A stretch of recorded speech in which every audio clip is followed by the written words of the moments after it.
আসসালামু আলাইকুম। আজকে আমার বাবা সোনার জন্মদিন পালন করছে, প্রি বার্থডে সেলিব্রেশন হচ্ছে আমার বোনের বাসায়। আমার মেজো বোন ও এখন আমাদের সাথে একই শহরে আমরা থাকি। তো ও আমার ছেলেটা যেহেতু ছুটি শেষ, ওর জন্মদিন আসলে 5 অক্টোবর, তো ওর চলে যাওয়ার কথা ছিল 4 অক্টোবরে। সেজন্য আমার বোনের ছেলে মেয়ের পরীক্ষা, ওরা আমাদের বাসায় আসতে পারবে না, এই জন্য ওরাই আমাদেরকে ইনভাইট করেছে। পরে আমরা ওদের বাসায় গিয়েছি, তো ওরাই প্রি সেলিব্রেশন করলো আর কি আমার ছেলের জন্মদিনে। সবাই আমার ছেলের জন্য দোয়া করবেন, ও যেন দীর্ঘজীবী হয়, সুস্থতার সাথে নিরাপদ থেকে জীবন লাভ করতে পারে, চাকরি করতে পারে। সবাই দোয়া করবেন। সব সন্তানের জন্যই দোয়া থাকবে, যে যেখানে থাকুক, যেমন থাকুক, যেন ভালো থাকে, সুস্থ থাকে। আর আমার বোন ও এই আয়োজন করেছে, ও বিফ বিরিয়ানি করেছে, চিকেন ফ্রাই, আর পায়েস রান্না করেছে, চিংড়ি দো পেঁয়াজা করেছে, ডিমের কোরমা করেছে। আসলে আমার ঠান্ডা লেগেছে, এই জন্য আমার কণ্ঠস্বরটা একটু কেমন যেন আসছে। তো আজকের এই দিনটা আপনাদের সঙ্গে শেয়ার করার জন্যই এই ভিডিওটা আপলোড করেছি। একবার ভেবেছি আসলে আপলোড দিব না, তারপরে দিলাম। এটা ছিল ফ্রুট সালাদ। এরপরে সবাই আসলে ওই সময় এটা দুপুরের আয়োজন ছিল, ওরা বাচ্চারা একটু বাইরে গিয়েছিল ঘুরতে।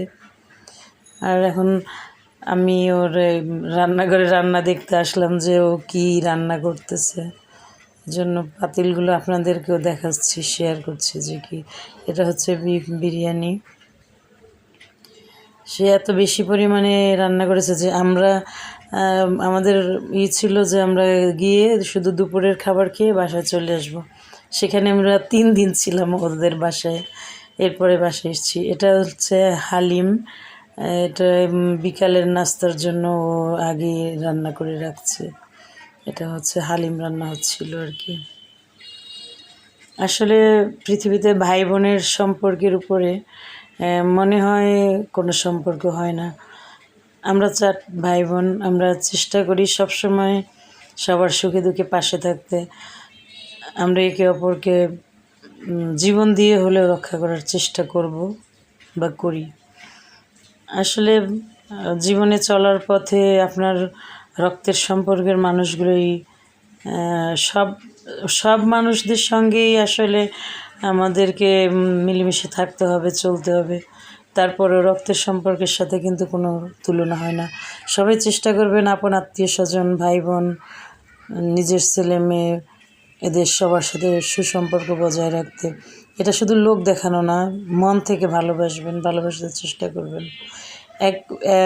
এক বাবা মায়ের গর্ভে আমাদের জন্ম হলো, এক ভাই বোন হয়তো এক রকম হবে।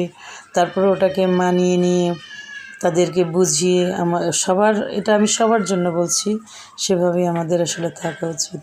ওর বাসাটা আসলে 7 তলায়, এখান থেকে এই পাশের অ্যাপার্টমেন্টগুলি দেখা যাচ্ছে, সামনে বেশ খোলামেলা, ভালো লাগে। ওদের বাসার স্পেসটা ভালোই, সামনে ব্যালকনি থেকে সুন্দর দৃশ্য দেখা যায়। ওদের 4টা বেডরুম, 4টা বেডরুমের সঙ্গেই ব্যালকনি আছে, তারপর রান্নাঘরের সাথে ভালো লাগে খোলামেলা। সেজন্য আপনাদের সঙ্গে একটু শেয়ার করলাম এই আর কি। আসলে পৃথিবীতে সম্পর্ক টিকিয়ে রাখা, বিশেষ করে ভাই বোনের মধ্যে অনেক সময় স্বার্থ চলে আসলে একজন যদি একজন থেকে বেশি স্বার্থপর হয়, সেক্ষেত্রে সমস্যা। আর এটা হচ্ছে ওদের বাসায় যাওয়ার সময় কিছু ফল কিনেছিলাম, সেই সবই। সবাই ভালো থাকবেন, ধন্যবাদ।